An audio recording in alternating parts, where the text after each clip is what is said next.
easy go.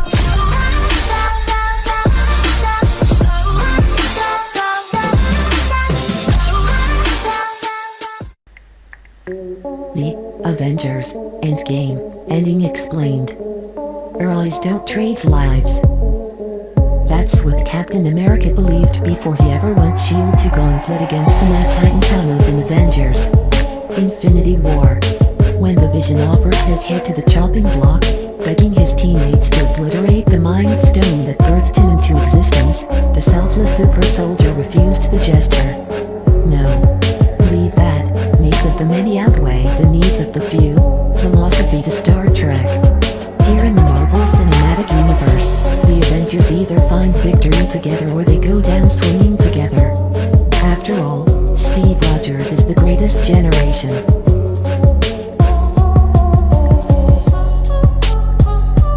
Cut to Cap fallen over the cold grey corpse of the Vision with half the universe blowing in the wind.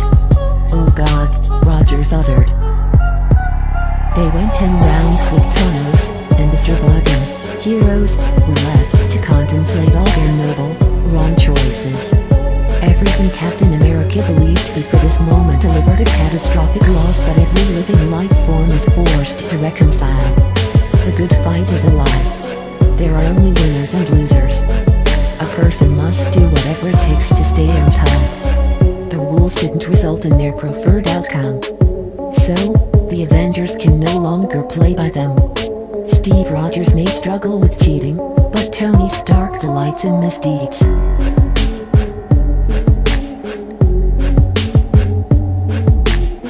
Part 1 of Avengers Endgame takes you through the 5 stages of grief: denial, anger, bargaining, depression, and acceptance. Then Ant-Man pops out of the quantum realm, rings the doorbell of Avengers HQ, and asks the 2 biggest remaining brains on the planet to plot a course through the time vortexes of the microverse. Part 2 of the film involves a time heist that is not at all like Back to the Future, The Terminator, Quantum Leap, Bill and Ted's Excellent Adventure, or Die Hard, except that it's kinda like those paradoxes. Well, maybe not Die Hard. The Avengers scrounge through their timelines, stealing the Infinity Stones for their purposes before Thanos can ever get his grubby mitts on them. Successful, Tony Stark constructs an iron gauntlet to wield the Infinity Stones. After fending off the mighty Eldar and Thor from shoving his Rajefal fist into it, the Avengers decide that Banner Hulk is the most suitable, clear-minded, and strongest subject to snap on their behalf. There really is no other option considering how Thanos' body nearly melted from his bones after his attempt in Infinity War, and that the majority of radiation emanating from the stones is of the gamma variety. Banner Hulk was born for this. Tony has very specific instructions for Banner Hulk: when you snap, don't get fancy. Bring back the fallen but to this time period. Do not erase what we've experienced in these last 5 years. Do not undo Morgan Stark, Tony's precious daughter who loves him 3000. Banner Hulk dons the Iron Gauntlet. The power of all 6 Infinity Stones courses through his system, and he snaps. The sun seems to come out. Birds suddenly appear. Ant-Man steps to the window to bask in their majesty, and Clint Barton receives a phone call from his once dusted wife. All's good. Unfortunately, Avengers HQ has an evil time-traveling staraway. Nebula from the year 2014 has replaced the Nebula who went through some seriously significant character development between Guardians of the Galaxy Vol. 2 and Avengers Endgame. She hijacks their time platform and transports Thanos and his army from the past to the present. Sanctuary 2 rains all its warheads upon the base, seemingly blasting the Avengers to the center of the Earth, or at least many sub-basements below the surface. Past Thanos has a new goal: retrieve the Iron Gauntlet and use it to restart the universe. Forget balance. Clearly, if one soul remembers a time before the snap, then they will fight to their last breath to correct the change. The only answer is a pure, new beginning for life to flourish. Thor, Captain America, and Iron Man pull themselves from the rubble. While Hawkeye scurries about with the iron gauntlet under his arm, these three will finish Thanos once and for all. The battle is rough, brutal, and unwinnable despite Steve Rogers discovering his worthiness to wield Mjolnir stolen from the Dark World timeline. Even without the Infinity Stones, Thanos gains the upper hand on three of the Avengers' heavy hitters. The Mad Titan points his army of Chitauri, Badu, and Outrider soldiers at Steve Rogers. Hope seems lost. As Captain America attempts to calculate the art of war in his mind, he receives a radio transmission.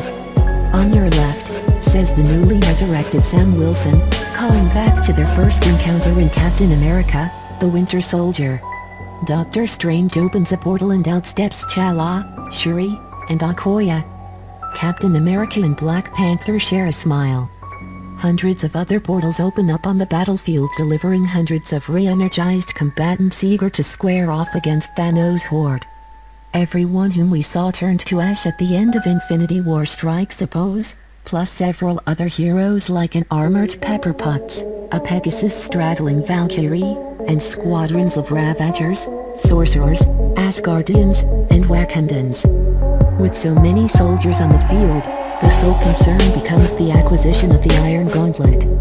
Captain Marvel appears at the last minute and nearly rips the Iron Gauntlet from Thanos' grasp, but the dirty dog snatches the Power Stone from the knuckle and smashes Carol across the war-torn wasteland. Iron Man jumps on Thanos and pulls a switcheroo with the stones right before another cataclysmic click of the fingers. Thanos claim, "I am inevitable." Pish-posh. Tony Stark responds to the Titan's bravado as his armor's nanotech arranges the stones into a new Iron Gauntlet. "I am Iron Man." Snap.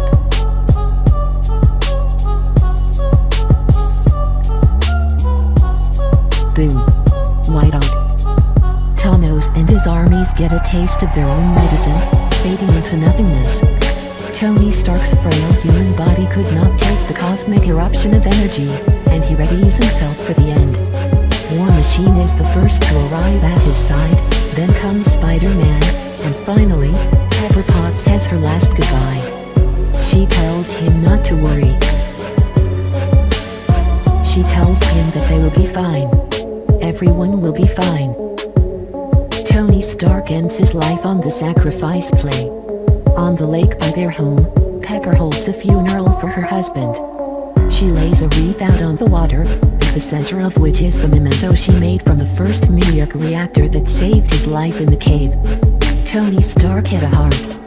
Here is the brief. After the lakeside funeral for Iron Man, Thor appoints Valkyrie King of Asgard and joins the Guardians of the Galaxy. Happy Hogan promises to keep Morgan Stark forever fed on hamburgers. Steve Rogers returns all 6 Infinity Stones as well as Mjolnir to their proper time. However, he does not reappear as prompted. Instead, he sought out the light Tony Stark always told him he should find. He returned to 1942, got his dance with Peggy Carter, and presumably married her. Mere seconds and feet from the mini-machine platform that sent Rogers back in time, Sam Wilson discovers a very old Steve Rogers sitting on the stone bench. Steve gives Sam his shield. Sam says it doesn't feel like it belongs to him. Steve says that it does. Sam says, "Thank you." Ladies and gentlemen, say hello to your next Captain America. Heroes do trade lives. That's the gift that Thanos and Tony Stark gave Steve Rogers. If we're not willing to lay it all on the line for each other, then what the hell is the point of this whole mess? We all deserve our happy ending, but sometimes we have to redefine happiness to make it work and livable.